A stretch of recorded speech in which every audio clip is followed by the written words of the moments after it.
Здравствуйте, мои дорогие! Эта колода сегодня нам расскажет очень много интересного. Винтажная колода. Так, мудрый винтажный оракул будет сегодня нам рассказывать о вас. Вам он расскажет о вас. Вопросы буду задавать спонтанные, те, которые будут приходить в потоке. Но прежде я бы хотела посмотреть, как вас видят высшие силы. Да, вот, то есть эта колода, как вас видят высшие силы. Будут вопросы и касательно вас, и касательно мужчин. Очень интересная колода, посмотрите. Огромная, как ее тасовать, это, конечно, тоже искусство. Ну что, как вас видят высшие силы? Кто вы? Так, ну что ж. Женщина, да, вы видите здесь изображена женщина красивая, спокойная, скрывающая что-то, да, то есть тут есть какие-то моменты, которые она хотела бы скрыть, но самое важное, то, как вас видят высшие силы, это внутренняя такая, знаете, чистота.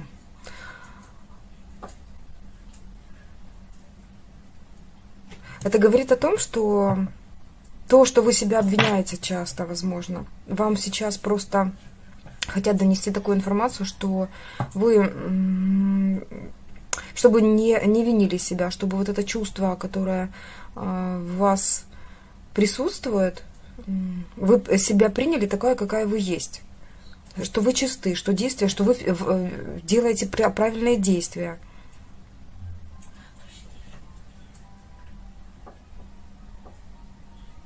То есть тут какая-то, знаете, даже как ребенок, наивность.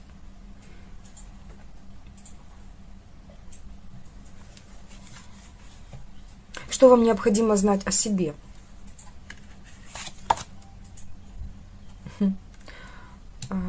Любите приключения, да? Любите приключения, любите брать на себя какую-то интересную ответственность за свою жизнь. Интересную, почему? Потому что вы не можете усидеть на месте. Вы постоянно в каком-то интересном движении. Именно интересном. То есть, как, пятая точка, которая ищет приключения. Есть такое? Любите? То есть вам нужно о себе это знать. Если этого вы в себе сейчас не ощутили, и как-то так не резонирует, вам высшие силы хотят донести эту информацию. То есть вам это нужно о себе знать. То, что если у вас что-то в жизни, вам кажется, что неправильно идет, у вас как-то скучно, может быть, да, стало в жизни, вам говорят, что вы-то рождены для этих самых приключений. Вот поэтому вы ощущаете, как будто бы чего-то не хватает. Вам нужно знать о себе это.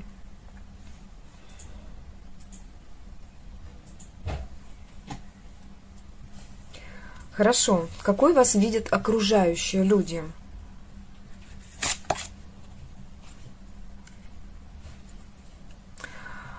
Так, ну что ж, об окружении, конечно, можно как судить. То есть, видите, как девушка держит птицу. Да и здесь написано «свобода», да, freedom. То есть, женщина, которая будет делать так, как она хочет. То есть, женщина, которая не пойдет на поводу окружающих вообще никак. Да, как бы там ни складывалась ситуация, да, она всегда имеет какое-то свое мнение. Никаких рамок для нее не существует. Ну вот нет для вас рамок. Вы свобода, сама свобода. То есть вас видят не то, что свободная личность, а именно сама свобода. То есть вы даже, когда приходите в какое-то общество, вот этот ваш дух, то есть вы можете заряжать этой свободой. Не то, что, может быть, всех сразу, но постепенно, да, то есть беря в руки, да, вот девушка взяла в руки свободную же птицу, то вы точно так же, общаясь с людьми, вы эту свободу духа прививаете. То есть, например, вы можете в кругу женщин что-то говорить, и вещать, и эти слова, естественно, могут влиять на разум, на умы, которые попадают в подсознание прямо. Зернышки такие. Дух свободы. Он и есть в вас. Вот такой вас видят люди окружающие. Вы как приручаете эту свободу. Хорошо. Какой вы видите саму себя? Давайте посмотрим. Вот саму себя, какой вы видите? Грация. Ну, вы видите, да? Вы любите себя, да? Вы любите себя? Когда смотрите в зеркало, вы любите наслаждаться этим изображением. Может быть, не всегда, конечно, но вы чувствуете себя грациозной. То есть тут женщина, которая, например, которая, если не получает комплименты, ей как-то все равно, потому что она уверена в своей красоте, в своей грации. Даже если она чуть-чуть слегка, может быть, там полновата, либо поправляется время от времени, то она уверена, что она красотка, она уверена, что она грациозна. Классная, симпатичная женщина. То есть вы видите себя реально красивой. Красивая, грациозная женщина. Да, вот вам все идет. Вы это знаете. Женщина, которая, даже если скажут что-то, например, посторонние люди от зависти иногда, да, вот больно что-то уколят насчет внешности, вы как-то абсолютно, вы сама в себе, вы понимаете, что вы все равно красивая. Вот, и вам даже как-то, что дарят, что не дарят комплименты где-то вот все равно. То есть вы сама в себе, 80% погружены.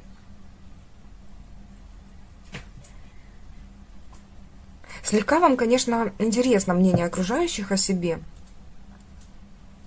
поэтому вы всегда стараетесь выглядеть хорошо. Даже вот если небрежное что-то, да, то есть вы как-то стараетесь следить за собой, и поэтому и люди вас видят, да, такой интересной женщиной. Но то, как вы видите себя, вы себе нравитесь, внутри нравитесь, да, то есть как бы там вы не говорили иногда о себе, своему отражению в зеркале, что вот такая-то и такая, что-то может кому-то не нравиться. Но внутри вы понимаете, что вы себя любите. Дно колоды смотрите. Выбор. Вы немножко не уверены в себе сейчас? Или этап такой проходите, когда вот стоите на раздорожье и не знаете, какой дорогой пойти? А выбор такой серьезный, кажется вам. Может, у вас, знаете как, вот эту карту можно раскрыть еще немножечко, поговорив о ней, потому что здесь серьезное что-то на подсознание, когда это не является проблемой. Это то, что является вашей внутренней GPS-кой, которую вы, возможно, даже не замечаете иногда, но вы ее принимаете в себе. Например, у вас постоянно считается так, возможно, да, проблема выбора. Например, минимум такой говорю, приходите в магазин, две одинаковые, практически одинаковые кофточки, может быть, чуть-чуть отличается оттенок, и вам нравится и та, и другая, вы просто, чтобы не выбирать, берете две. Это я просто привела такой себе пример, как бытовой, да. Что касается глобальных выборов, например, мужчины, да, либо и жизненной дороги, жизненные пути, вы можете просто-напросто выбрать их две. Два бизнеса, да, например, две работы, вот нравится. Ну, это уже такое, знаете, когда уж совсем себя напрягаете. То есть как-то подстраховываете себя где-то даже этим, что если одна не понравится, да, то вторая будет рядышком. Ну, вот что-то в этом роде. И что-то касательно мужчин. Вам могут нравиться двое мужчин одновременно, причем одинаково.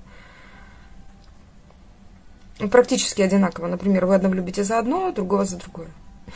Я говорю о примерах. Да? У каждой из вас этот такой вот элемент выбора, без выбора, да, он присутствует. Это не хорошо и не плохо, но это то, что пришло к вам из, возможно, прошлых воплощений. Вот. Можем немножко раскрыть эту тему, хотите? Давайте посмотрим. Давайте туда посмотрим, что это могло быть. Откуда этот выбор без выбора и почему он появился. Вот, потому что иногда это кажется какой-то проблемой, да, может быть. Что это? Откуда это? Давайте корни посмотрим.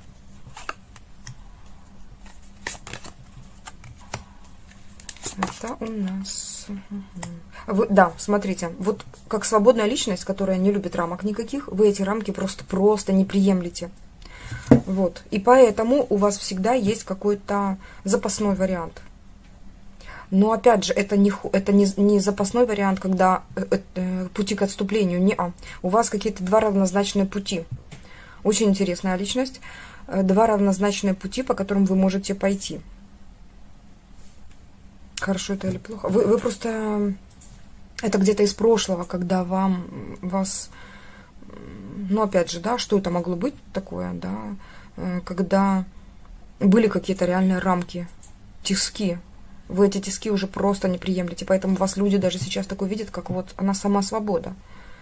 И сеет эту свободу в умы других людей. Даже такая свобода бунтарка. Что необходимо знать по этому еще? Ну, смотрите, вы тогда, хорошо это или плохо, умеете пробивать себе дорогу в жизни, как бы там сложно ни было. Это немножечко... То есть это не так, как женщина, которая вот такая вся розовая, пушистая, и она пользуется благами, те, которые предоставляет ей Вселенная, там, допустим, мужчины подарки дарят дорогие, и все у нее так классно получается, все мягко. Нет, вы как-то вот больше сама умеете это делать. И мужчины, они как-то не дотягивают до вас. Вот. Это уже, знаете, как все то, что как результат. Какая-то карта постоянно. Да, вы не любите рамок, никаких рамок не приемлете. И за свою свободу, да, готовы бороться. Вот так вот. Так, хорошо. Ну что ж, давайте еще посмотрим, что там дальше. Давайте зададим такой вопрос. Какой вас видят мужчины? Именно мужчины. Вот сама основная масса мужчины. Максимальная масса мужчин. Какой они вас видят? Так. Ну что ж, здесь идет речь о перемене. Вас видят той, которая эту перемену несет. Знаете, вы такое себе колесо фортуны, которое прокатывается по человеку буквально, не оставляя ему выбора оставаться таким, какой он был раньше, если вы появляетесь в жизни у этого человека. Услышали? Вы само колесо фортуны, несущее перемену в жизни каждого человека. Вы появляетесь, все, жизнь не становится прежней у него, у нее, у кого угодно. Ну, по крайней мере, мужчины вас такой видят. Причем роковая женщина. Вот так вот. Но здесь доля... Я же хрюкнула. Но здесь доля такой, знаете, внутреннего одиночества, да, есть. Они это чувствуют в вас. Чувствуют вас. Женщина и готовая к переменам, но с другой стороны, в ней есть какая-то скорбь. Скорбь внутренняя, как будто бы она, оставляя что-то, немножко скорбит, но все равно идет к переменам. Да, скорбь у нас когда появляется, когда мы теряем что-то, правда? Вы многое теряли и умеете терять, и умеете терять, теряя, приобретать новое, абсолютно новое. Девушка готовая к переменам, женщина готовая всегда к переменам. Не то, что стараетесь не привязываться, вы привязываетесь, но вы умеете отпускать и идти искать новое. Какая-то карта еще идет в эту же копилочку. Бьюти. Ну вот, конечно, и какая же вы. Все-таки красивая. Да, видите, какой вас видят мужчина? Красивый. Невероятно красивый. Сама красота выходит. Итак, ну вот два главных таких, да, два главных у вас, то, как видят вас мужчины, это красотка, просто красивая, сама красота и сам рок, перемены. Вас действительно сразу вот, да, вот оценивают мужчины как женщину, которая сама знает себе цену. Роковая красота, даже так можно. Либо то, что вы, и вообще, не то, что либо, а вот то, что вы делаете, да, вы делаете красиво.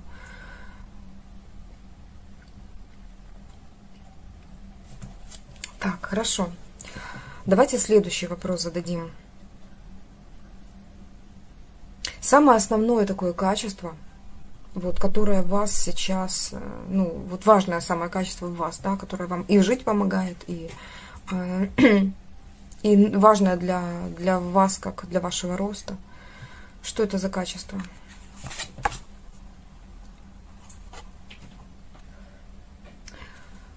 Так, ну что ж, здесь мы видим девушку, которая не является совсем человеческим существом, да, то есть здесь что-то между, это, ну, как русалка, да, я так понимаю, и сама ее внешность, она говорит о, ну, вернее, вот внешне, да, как она выглядит, это говорит о том, что как искушение какое-то. Но и сама, в принципе, карта, да, читаем мы о некоем колдовстве, волшебстве, чары. Это то, что вам вообще помогает. Вы хотите верьте, хотите нет. Кто-то обладает вот этой вот магией, действительно ведьмы, колдуньи. Но это то, что вам, в принципе, дано от природы. Вот так вот, свыше дано. Не человек вы вовсе.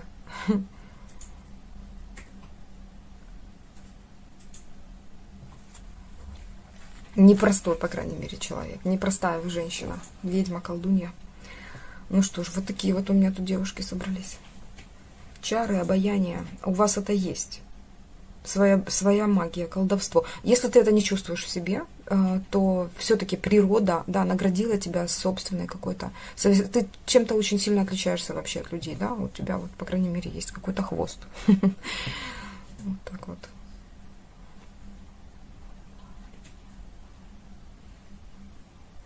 Рыжая. Ты, наверное, рыжая? Хорошо. Так, но это уже отступление, это не для всех, потому что рыжая ей бывает так, что она как внутри себя чувствует, она не такая, как все, да, говорит, я что рыжий. Вот где-то так вы внутри себя можете чувствовать, что вы почему-то не похожи на всех остальных женщин, которые, да, но есть круг людей, которые похожи на вас, да, то есть это те самые вот такие же, да, чем-то отличающиеся, причем кардинально. Еще одна карта идет сюда. Родственная душа. Вы ищете свою родственную душу. Видите как? Kindred Spirits, правильно я прочла английский. У вас где-то есть родственная душа, у вас есть какое-то близнецовое пламя. Поняли? И об этом вам говорят. Есть. Родственная душа, она где-то существует. Вы постоянно ищете эту душу, да? Внутренне, вы не то, что там взяли себе, записали в щоденничек, да, я ищу родственную душу, мне важно найти. Нет, ваша душа ищет эту душу. Не сознанием ищете, а именно душой. Хочется взять еще сюда что-то. Хилинг, исцеление. Вы тогда поймете что-то внутри. Вы несете вот это... Видите как? Две души. Вот когда вы встретите эту душу, вы исцелитесь. А что это за исцеление это будет? Как интересно она с нами, да, сегодня разговаривает.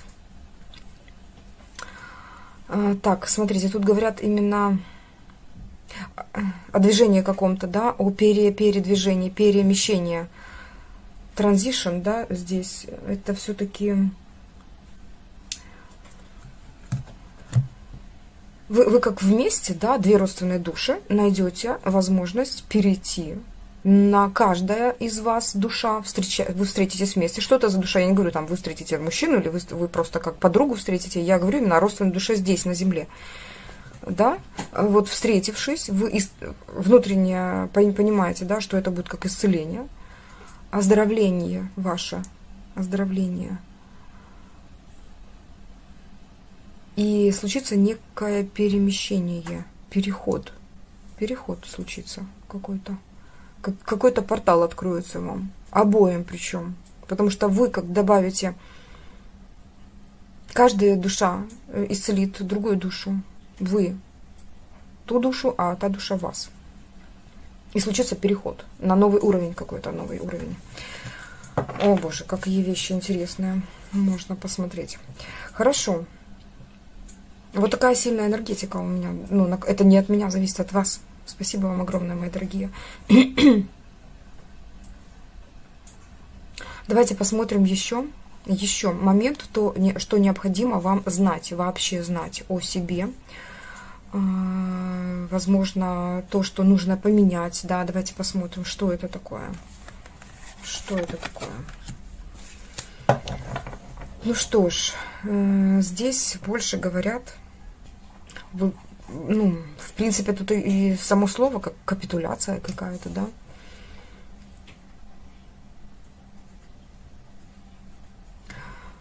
Я тут вижу, в принципе, знаете, мощный момент трансформации. Вы одна уходите, а другая, совершенно другая, возрождаетесь. Опыт души остается, но вы, это даже не то, что тело там другое, да, а вы другая, совершенно другая. Полное перерождение. Вот это вам необходимо знать, что такой момент, он будет. Вы меняетесь, и данный этап тоже, либо сейчас, да, наступил уже, либо вот наступит скоро, это полное изменение вас.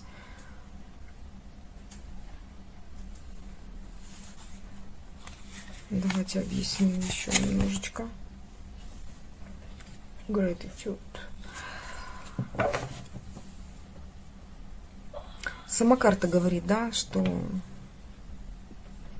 смотрите, вы здесь крылья, как приобретаете, да, ищете свои крылья. Вы приобрели эти крылья и благодарите за это. То есть сейчас момент трансформации, когда вы прежде, да, то есть чтобы получить что-то, прежде поблагодари, да, это и есть такая обычный закон Вселенной. Поблагодари за это, как будто бы это у тебя уже есть. Вот это ваша благодарность внутренняя, она окрыляет вас, и вы выбираете все-таки свои крылья. И эти крылья вам идут. Вот, приобретая свои крылья, вас коронует Вселенная. Вам она дает все. Тут такой взаимоэнергообмен. Вы благодарны, и Вселенная благодарна вам за то, что вы многое сделали для своего же роста. Здесь, для роста своей души.